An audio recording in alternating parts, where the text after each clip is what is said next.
We're gonna start. Thank you. Okay, so our last speaker for this morning session is Martin Miragoli. So we're running a bit late. Apologies for that. So we're gonna finish roughly at, I guess, 1:15, 1:20. Sorry about that again.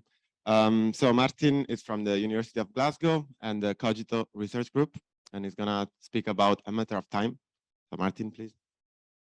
Yes, thank you. Thank you for having me, and thank you to Silvia and everyone involved for organizing this really, really nice conference. I'm actually really happy to be here because I haven't really had the chance to talk about this stuff ever before.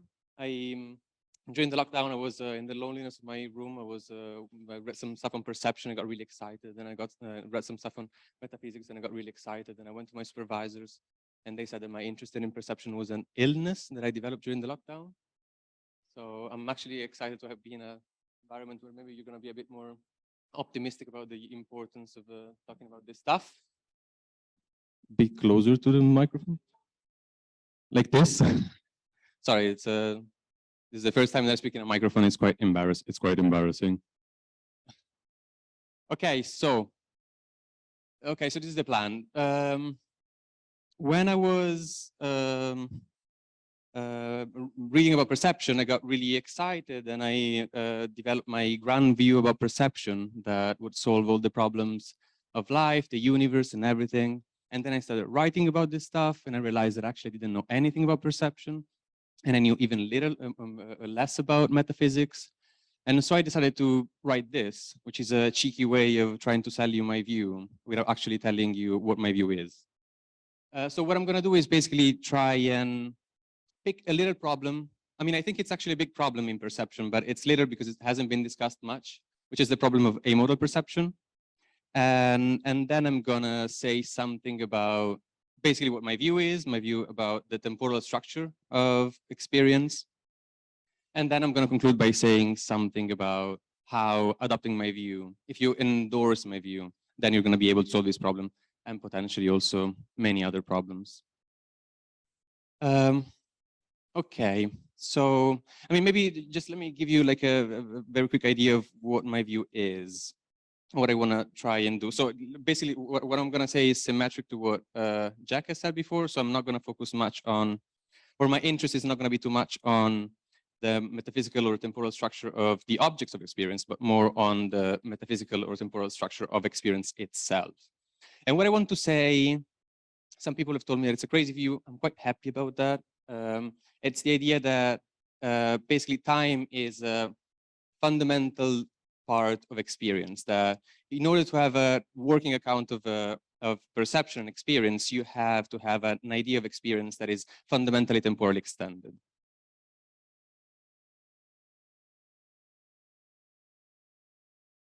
All right, so let me begin with this problem of the amodal perception. Then I'm going to tell you a little bit more about my view, and then how I can solve that problem with my view. All right, so ordinary perceptual scene. You're outside on your balcony, you're smoking a cigarette, and you see this. This, may happen sometimes. You see a cat behind a picket fence. I think that there is, if you're the philosophers of perception, try to see problems very often where it looks like there shouldn't be.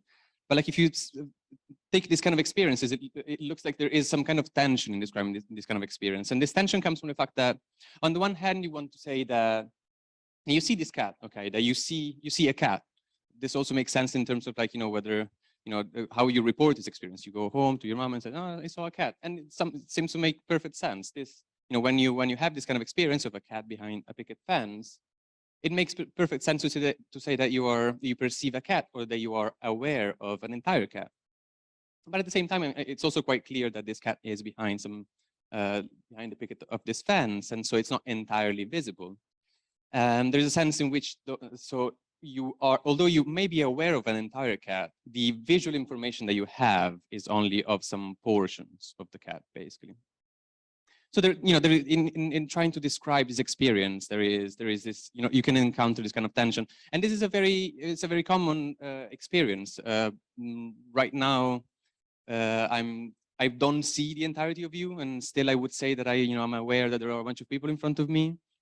And it's even actually even more common than this, because not only objects are very often occluded, like the cat behind the picket fence, but also objects are, most of the time, at least in ordinary perception, they are opaque, which means basically that we don't have a clear view of the entire object. Right now, I only see the part of yourself that is facing me. I don't see your bumps.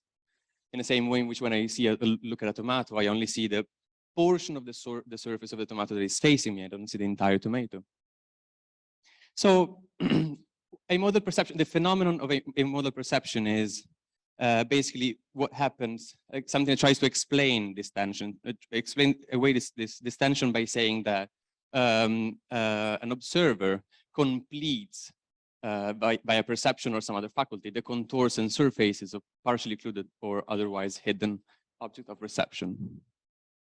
And I mean, from looking at this like rough definition of what a model perception is, you can tell that there is this raises some problems, because one of the main questions that you can ask once you learn about the phenomenon of a model perception is, well, how is it that I'm actually aware? Like in what way, through what means, and how am I actually aware of the side of the object that doesn't face me? In the literature, there are two main views. So this is a distinction that I made. It's quite contentious, and we can talk about it. I don't think it's super important. Just to give a rough idea of what are the main views in the literature.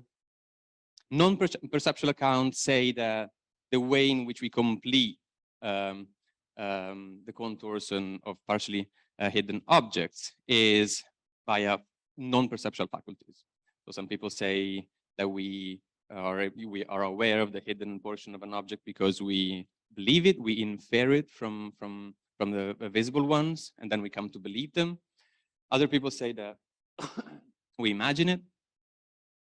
I don't like these views, so I'm going to try and defend a perceptual account of a model perception. Perceptual accounts, like the name suggests, of course, I want to say that actually we perceive, we see, we are perceptually aware of the occluded portions of the object of perception, basically. Okay, so the point is that if you want to defend the perceptual account of a model perception, there is problem that you have to face right away, and it's quite obviously inscribed in the very idea of a perceptual account, which is, well, a model perception says that the occluded portions are not visible, so how come that we are perceptually aware of it? Okay, this problem, how can we have perceptual awareness of portions of the environment that are sensory unavailable, can be put into a puzzle. It's not too important that you understand exactly how this works, but I think it's helpful because I'm gonna try and give you a clear idea of how my view solves this problem by denying one of these premises. The idea is, so this puzzle is, I think it's been proposed it's been put in this form by Briscoe, talking about a model perception, and it basically says that these are three inconsistent claims. So the idea is that these are three claims that someone that endorses a perceptual account of a model perception should or would want to finds plausible, but that are jointly inconsistent.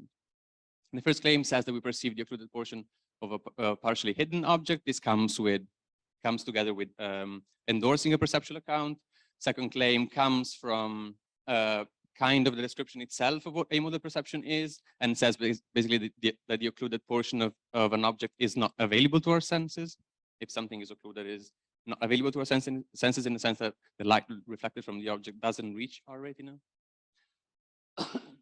And the last claim is a very common assumption in philosophy of perception, and basically says that perception requires sensory availability. That in order to see something, that thing needs to be sensorily available to you. All right, so this is enough, hopefully, to give you an idea of what a model perception is, and what the problem of a model perception is, and what the kind of answer that I want to give to this problem is. Now to the interesting bit. Let me see what I want to say here. Okay, so So as I told you, what I want to say is that perception is essentially temporally extended. Very general claim. There is so much more to clarify, to say, to give you a better idea of what I want to say. I think that there are probably three main questions that I need to answer to give you a better idea of in what sense I take experience to be temporally extended. The first one is very simple. My first assumption is that perceptual experience is persistent, meaning that it exists, the same experience exists at more than one time.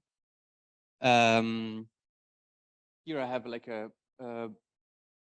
I think you can see that. So nothing of what I'm going to say now is going to give you, like, I don't want to give you conclusive evidence to prove you that it's true that experiences persist in time. But I think, you know, it's a quite intuitive thing to say. Imagine looking at a dog walking down the road. You have an experience, the experience of a dog walking down the road. And, you know, it seems quite plausible to say that, you know, this experience exists at more than one time. You know, there is something that changes, surely, the location of the dog, the shape of the dog, the position of the dog over time. But it seems plausible to say that, at least intuitively, there is something that remains the same in your experience. And therefore, you can say that at T1 and T2 and T3, you are undergoing the same experience. I think this is maybe more intuitive if you think of the experience of listening to a song.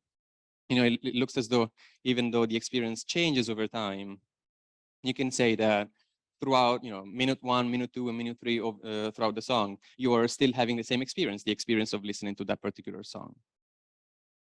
So this is my first assumption, as I wanted to say. So this is the first thing that I want to kind of take for granted, because I haven't given really any reasons to believe that this is the case. But I think it's quite plausible, and it's the idea that perceptual experience persists, which means a perceptual experience exists at more than one time. The second assumption is, so there are a bunch of other things then. So even if you accept this, there are a bunch of other things that need to be clarified to understand in what way, to clarify the idea that the perception is temporally extended. And one of these things I think that I have to clarify is whether perceptual experience is basically perdures or endures.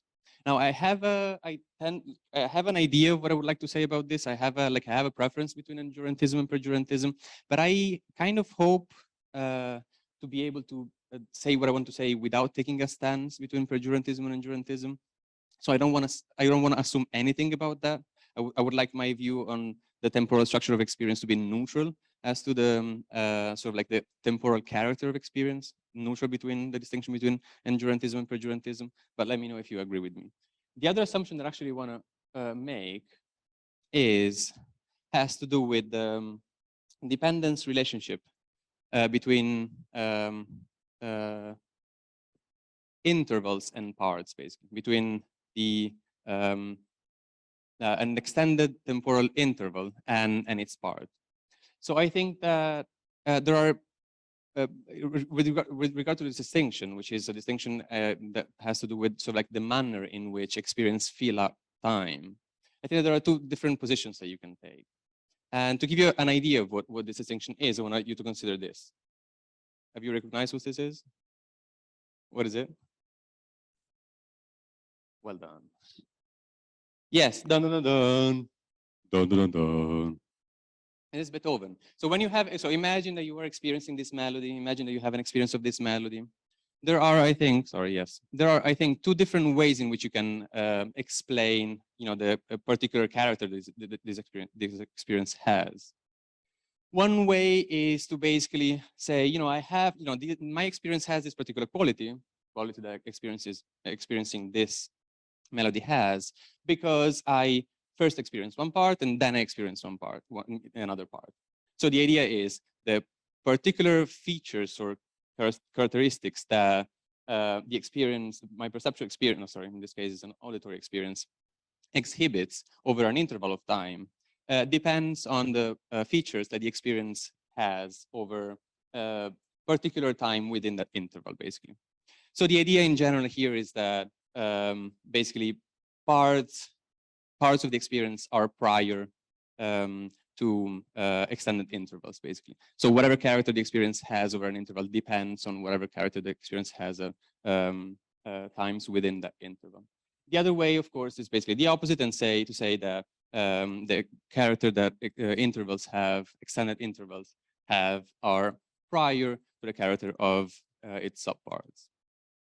So I think that this distinction is a distinction basically between a discrete way of intending the temporal structure of experience and a continuous way. I think that if you this is the particular structure that I prefer, and I think that this is you can take a view that takes the experience to the character of experience over an interval of time to be prior to the character of an experience and subparts of that interval to be a view that commits to the continuity of experience. So basically, this is the way in which Ian Phillips describes this commitment. He says that the most basic facts about our experience, our experiential lives, are facts about extended stretches of the stream of consciousness. And what is true at an instant is true only in virtue of that instant being an instant during such a period of experience. So what is true over an extended period of time is prior to what is true of an experience temporal intervals or an instant. Okay, so this is basically my second assumption. First assumption, experience persists, so exists at more than one time. And second assumption, temporal experience, perceptual experience or experience more in general is continuous, meaning that features of the temporal parts of an experience are, at least in part, a function of the features of experience that experience exhibits over extended period of time. Okay. So this should be enough. I'm not sure it is. I have many other things to say about my preferred view of perceptual experience, but I'm quite convinced that this is at least enough to be able to respond to the problem of amodal perception. So going back there, do I have time? Yes. Okay. I'll be super quick then. With the things that I told you about, what I take to be the temporal structure of perceptual experience, I think that we can go back to this problem and try and give a quite easy solution. So the problem of amodal perception that I'm interested in is the problem of how can we have perceptual awareness of portions of the environment that are sensorily unavailable. And I said that we can phrase this in terms of an inconsistent triad. That kind of looks like this. So again, how does the commitment to the particular view about the temporal structure of experience can help answer this puzzle? My commitment is the following: the experience persists in the mode of continuity, which means perceptual experience persists. The character of experience exhibits at some time t is at least partially dependent on the character exhibited over an extended temporal interval delta t ranging over t. And here is our puzzle. Okay, so as I said, the way in which I want to solve this problem is by endorsing a perceptual account of amodal perception. So I'm not going to say anything about the first claim. I agree with the fact that we perceive the occluded portion of partially hidden objects. Also, I'm not going to say anything about claim 2. Since I said this is something that is kind of built in the very phenomenon of amodal perception, which is that the occluded portion of an object is not available to our senses. And what I want to question actually is claim 3. So I think, claim 3 is a really common assumption. So someone that denies claim 3 is not really in a good position, at least prima facie. But I think that we have, I think that, there is a sense in which by endorsing my commitment, you can deny claim 3 without actually, saying something too controversial. And the reason is that, so if you take experience, perceptual experience to be essentially temporally extended and to be temporally extended in the mode of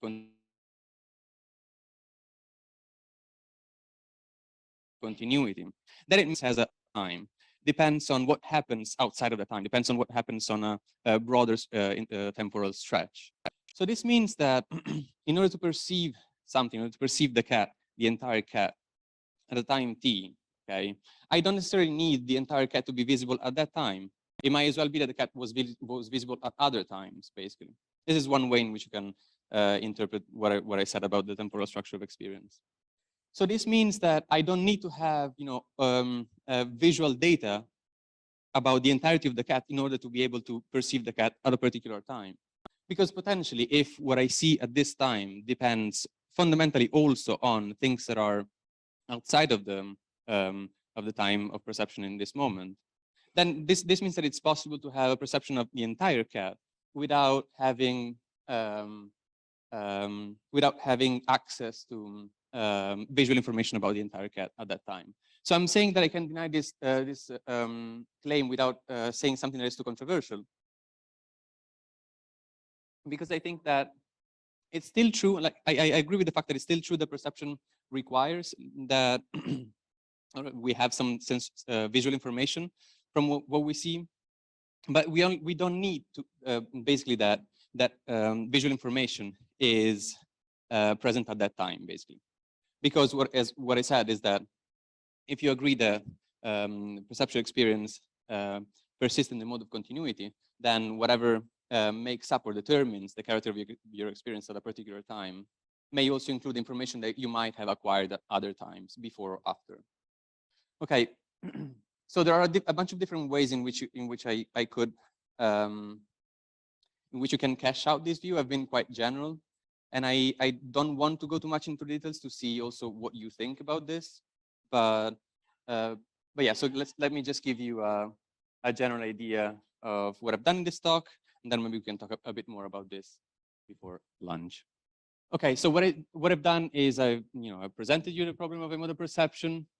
I told you that amodal perception is an inherently problematic phenomenon because the perception people that try to give a perceptual account of amodal perception face a problem because they are in a position, because they put themselves in a position to say that we can be perceptually aware of things that are not sensorily available to us. And then I told you something about my view of perception, according to which we can take basically, if you agree that perception can persist in the mode of continuity, then this allows us to describe perceptual experience at a time t as something that fundamentally depends, among other things, on what happens at other times.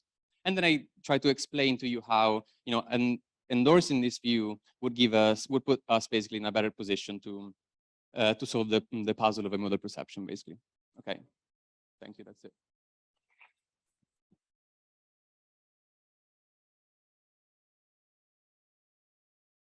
Okay, so if you can please keep your hands up, Maria. Oh, you're right. Thank you. So I think my question might be, how do you, okay, so if you have, if you deny that sensory availability is required for perception, correct? For perceptual awareness, correct?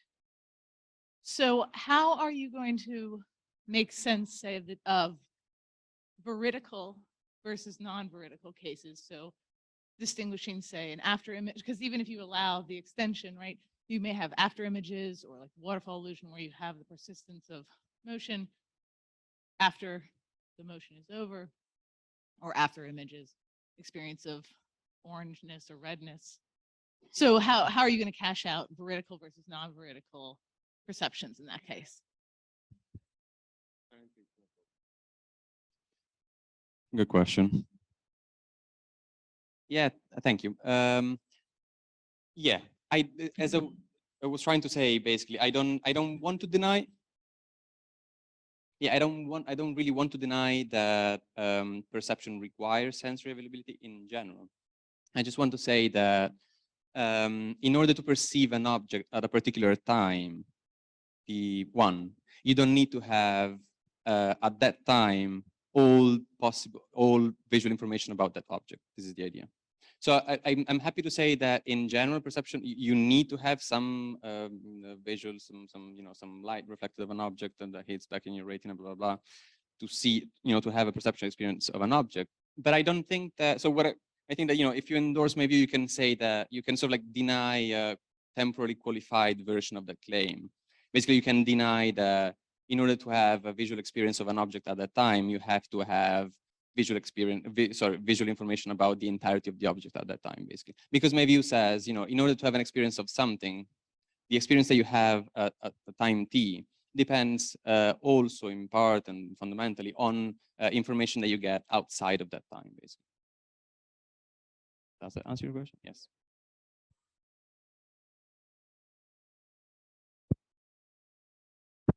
Yeah, so early on in the talk, some of the examples you used were spatial. So, you can't see the other side of the chair, that's occluded, but you can see this one and the picture of the apple, peach, whatever that thing was. You see one side, not the other. But then you looked at temporal cases, and I want to point to a difference between the spatial and the temporal case that I think matters for your argument. So in the spatial case, in the temporal case, it could be that information is being buffered inside the brain somewhere, and then that's being like actively integrated as you're experiencing sort of each note of a sequence such that it sort of comes together and feels like a coherent whole.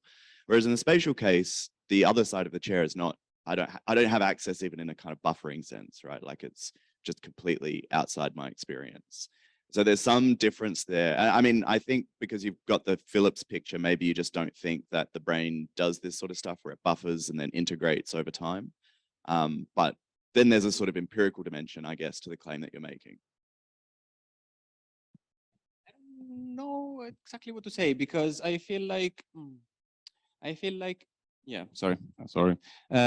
Yeah, I don't know what to say because I feel like I don't want to say that there isn't this difference that you're talking about. I'm super happy about that, but I don't see why that should be a problem for the kind of view that I want to defend, because I feel like, yeah, I guess the thought was you could reformulate the inconsistent triad rather than like sensory availability. It's sort of like, availability to consciousness in some more general sense, right? Where the buffering counts as a kind of availability. So I thought there might be a weaker version of the argument that would work in the temporal, that wouldn't work in the temporal case, but it might work in the spatial case. Yeah, okay.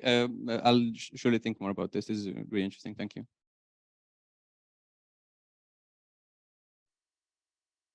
Okay. So thank you very much. But if this is a dirty question, you can just bat it away. I won't be offended. We can talk about it more. But I was wondering how you're thinking about perceptual awareness. Just because awareness is one of these nebulous terms where for some people, oh, it's very experiential. For other people, it's more cognitive. It means like belief.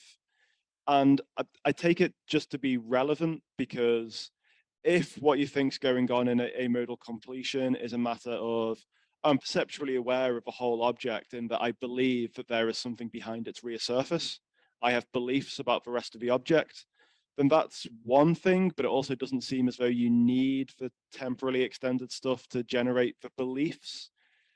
But if you mean something experiential, then there's going to be cases where you have what a lot of people would want to describe as cases of amodal completion of spatial particulars, where you don't have the opportunity for an extended experience of the thing because the thing doesn't exist long enough. Yes. So you see the apple before the big thing comes down, crushes it. There was no opportunity for you to get any other perspective on the apple. It seems as though the kind of temporal extent of the experience and an opportunity to take other perspectives on it won't be able to give something experiential. So short question, what's perceptual awareness for you? Yeah, thank you. It's actually a really good question.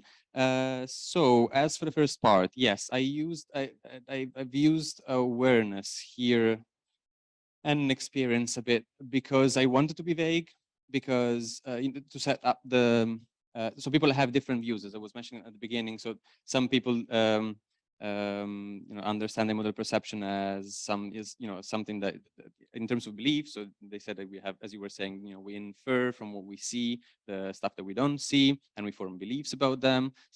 Some people talk about imagination. So I want to talk about awareness to be general enough to include all these possible views. I disagree with that. So like I prefer, like I like I would like to interpret intend awareness in terms of perception. And the word they raise is the reason why this is this view is wrong.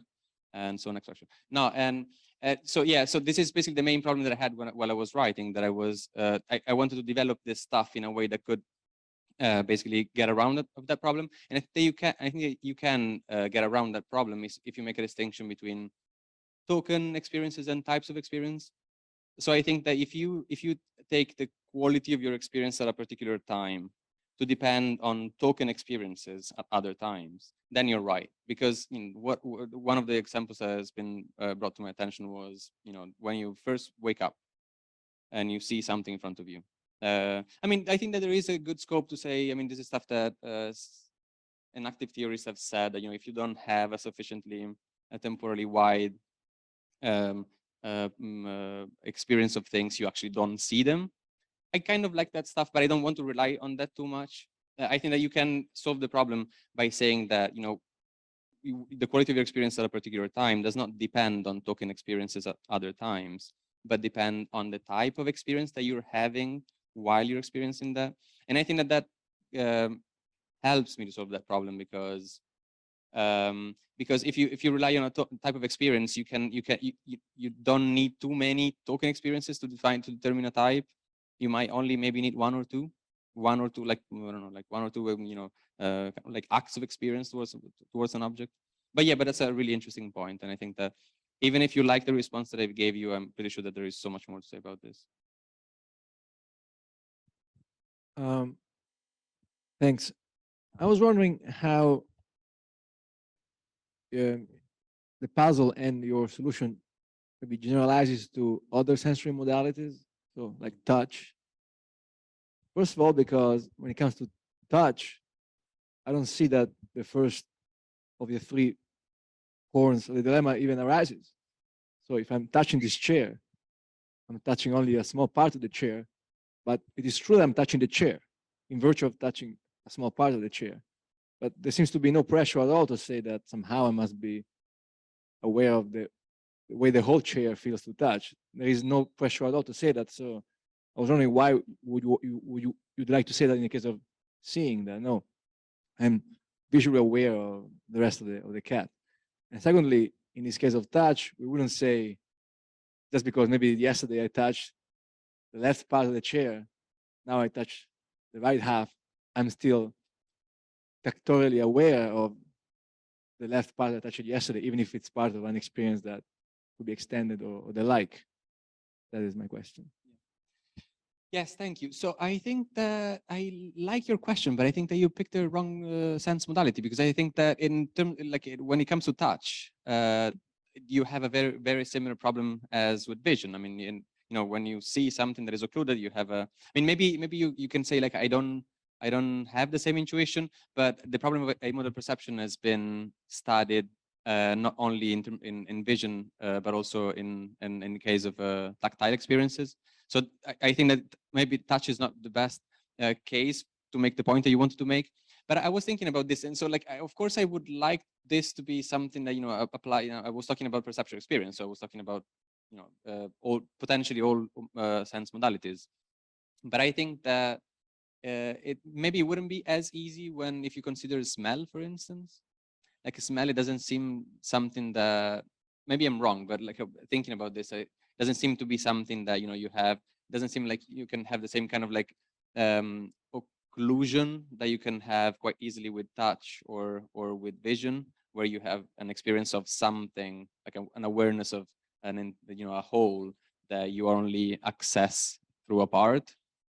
But yeah, I don't know. I still haven't thought too much about this, but I think this is a really interesting problem. But I would be also happy to say I'm just talking about in the visual perception. Okay, thanks.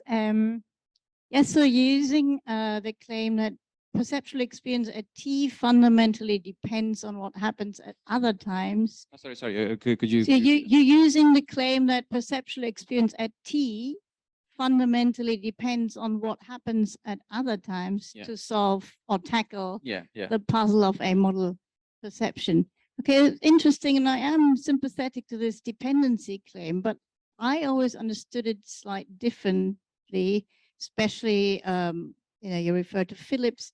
Phillips used, for example, has this example of a postman knocking on the door. If you hear just one knock on the door, it's experientially different than when it follows on as a third knock. But this all refers to what has happened before, the times before that experience. And I wonder if you can say that about things that you haven't yet experienced as well. I mean, it seems to me a little bit strange to call this causal. I mean, maybe there's some way the brain fills that in with expectation, but to say it's perception, like I'm just a bit skeptical about this. I wonder what do you say about this? Yeah, I don't. Yeah, maybe I probably have said this during the talk. I shouldn't have done that because because I think that you committing to the idea that what is important to determine the quality of your experience at a particular time is also what's coming after. I think would make my view less compatible with other things. It would make my view a bit more difficult to hold. So ideally, I would like to try and not say anything about this. And I think that maybe a way in which I can kind of avoid this is by talking about the dependence relationship being not between token experiences, not between the interval, the extended interval and token experiences, but between the interval and the type of experience that you're having at that particular time. Because I feel like, if I say that my experience right now depends on the type of experience that I'm having over that time, I feel like it doesn't put me in a position where I would have to clarify what helps determining that type is also in the future. Maybe something that I could say is that I feel like I'm trying to understand experience as something that is temporally extended in the way in which I try to clarify here. I think that could also help, because I think that thinking the way you were thinking, it's still thinking with having like a fixed present in your mind that has where you can clearly distinguish a past and a future. Well, I feel like if you have a more holistic, maybe, or like a view of experience as something that is temporally extended, maybe that distinction, at least within that interval, kind of fades. I don't know, maybe this would make things even more complicated for me. So I don't want to say anything more than this. Thank you. Yes, so I'd like to follow up on a whole thread here about the difference between maybe the spatial case and the temporal case, because it strikes me the type token explanation, it seems quite plausible for the spatial case, and it seems to kind of solve the problem, right? If I have conceptually laden apples and things already in my mental structure, I only need to glance at one side of one to have plausibly the percept of an apple in its entirety, including its innards and things. Whereas the temporal case, it strikes me, maybe for music or something, if a beat is missed, then I fill it in, but that does essentially rely on what's come immediately before, in a way that the type token thing feels more atemporal or something. Oh, yeah, sorry. Thank you. Is this something similar to what you were saying earlier? Sam? No, okay. No, because I think that okay. I don't think that there is a distinction, because I think that the spatial case works in the same way in which you were saying, in which you were describing the temporal case. Because I don't think that when I talk about type of experience, I'm not talking about a box in your mind, a concept in your mind that you're applying when you're perceiving, but I'm talking about information that you are selecting at that time. Yeah, this is something that I haven't really gone into too much detail in so far, but I am really interesting to know what you think about, because what I would like to be able to say is that the type of experience is something objective. It's not something that it's not a concept that you have in your mind and you apply, basically. Okay, so then just a quick clarification. Would you say that someone who first sees an apple in their lifetime, right, you wanted this distinction between when you first experience something, would you say that they then could perceive the whole apple in the very first instance, even if they kind of didn't realize it or didn't. I mean, if that's the thing, I feel like it's very difficult to. So, I mean, yeah, I mean, I would be happy to say that if it's the first time that you see something for an instant, something new for an instant, you don't see it, or like you know, maybe it's not that you don't see it, but you don't see it in the sense of like you don't see an apple. Okay. Maybe I'm saying something really crazy. Sorry. Yeah, I mean, like on the same point, basically. So I was wondering, one reason to think that there is a distinction between spatial and temporal case is that, so in the case of the temporal case, you have post-diction effects, post-diction problems, so illusion, sorry. And so take the cutaneous rabbit, the famous one, or just like by motion.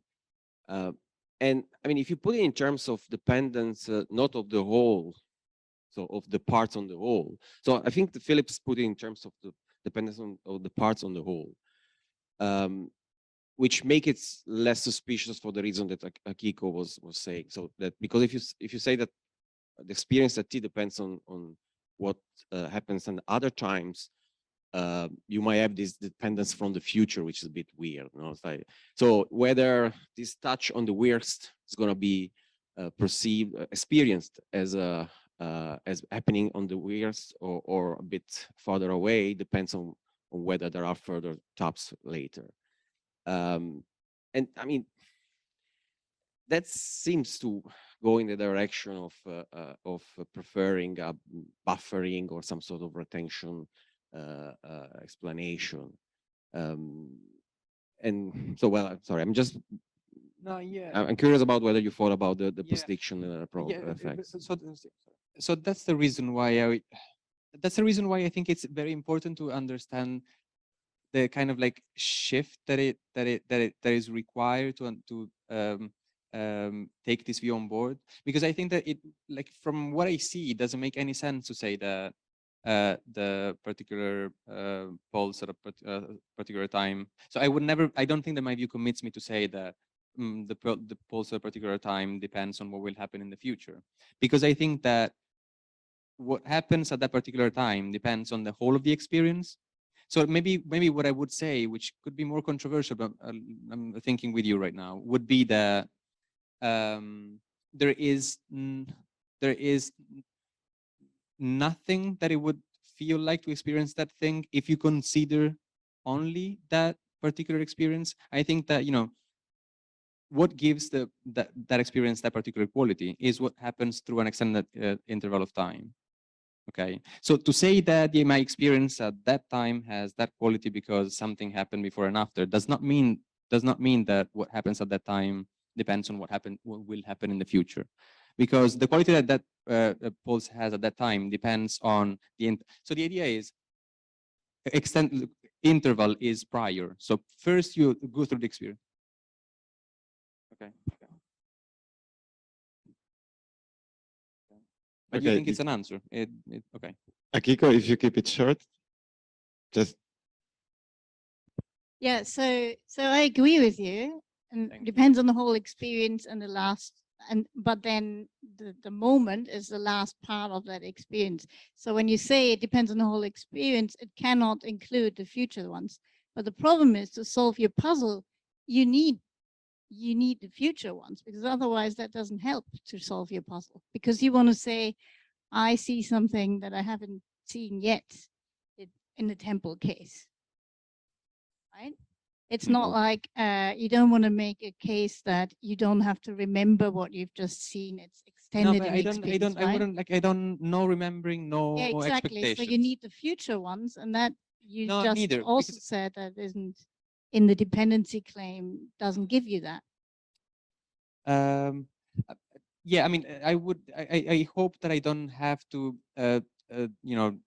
commit to the idea that I'm not saying that what my particular experience at a particular time depends on is on what I remember or what I expect that will happen in the future, because I think that this is precisely what taking the a period of time to be metaphysically prior means, which means that there is first that, and then, once you've had the entirety of the experience, then it makes sense to talk about what it was your experience at that time, basically. I'm not going to say anything more. Thank you.